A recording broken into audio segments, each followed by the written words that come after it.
নমস্কার, এসে গেলাম সব জানতাম বাঙালি। আশা করি আপনারা ভালো আছেন।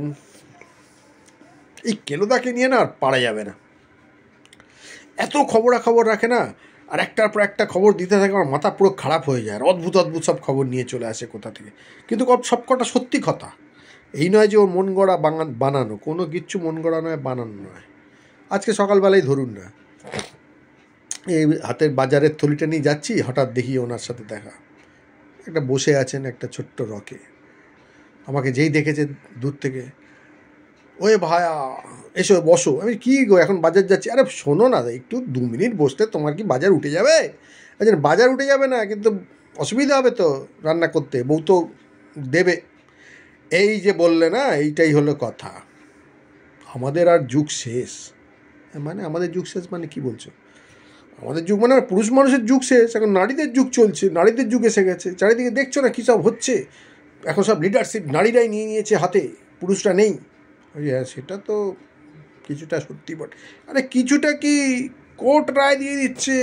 মানে কোর্ট রায় দিয়ে দিচ্ছে আবার কি? তুমি জানো না? আচ্ছা, আমি কোথায় সব খবর রাখি? তুমি তো সব খবর রাখো, আমাকেই মাঝে মাঝে নতুন নতুন খবর দাও। শোনো তাহলে, মধ্যপ্রদেশ বলে আমাদের একটা রাজ্য আছে, জানো? হ্যাঁ, সেটা জানি। সেই মধ্যপ্রদেশের মধ্যে একটা শহর আছে ইন্দোর, জানো? হ্যাঁ, সেটাও জানি।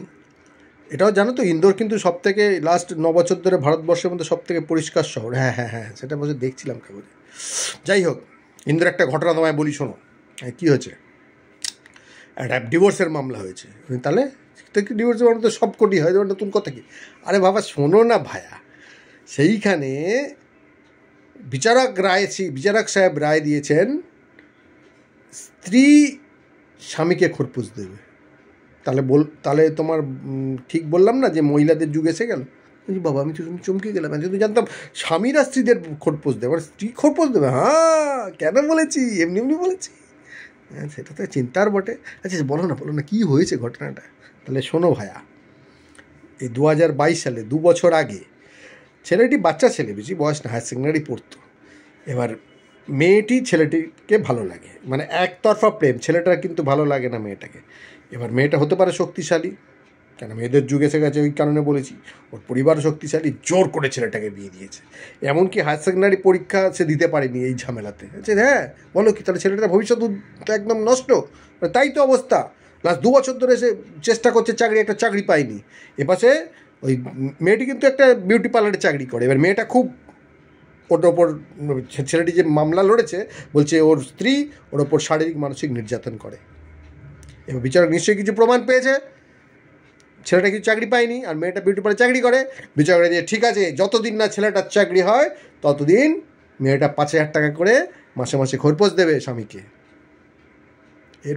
এরপরও তুমি বলবে যে এখন পুরুষ শাসিত সমাজ, এখন তো নারী শাসিত সমাজ। চারিদিকে দেখছো না, চোখ কান খোলা রাখো, তবে তো বুঝতে পারবে আমাদের দিন শেষ।